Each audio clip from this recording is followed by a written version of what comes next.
Исаева Нурайым. Мен Нарын шаарында 2001-жылы төрөлгөм. Мен Матен Сыдыков номер 7 мектебинде 3 классында окуйм. 3-1 тууганмын.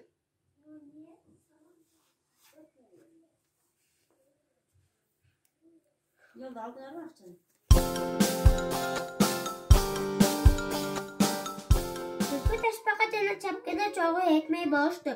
Түлкү жайлоого чыгуу үчүн ташпага эген багуучу чапкени орчу болчу. Түлкү ачык даярда болгон. Жайлоодон түшүп келип, буларга эгин эмне кереги бар экенин алдап алайын деп ойлоп шерикти. Муну не син бөлүп бубара болобуз. Жарышалы ким биринчи келсе эгин бүт аласың деди. Түлкү аскалдын сүзүн ташпака менен чапкени макул көрүштү. Чуркайлы деп убадалша жерге барышты. Үчөө катарга турушту.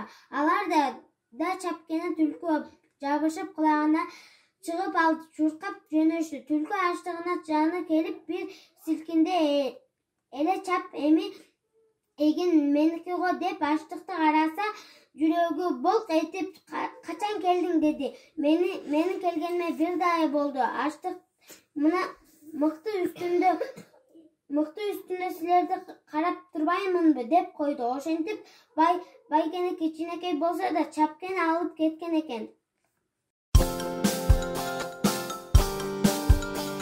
Мугалим бул илимдердин патышасы, бардык жерде анда окуйт каржашы. Мына сизден алыстатык узапыраак көрбөптүрмүн. Сизде жанды алтын эжем.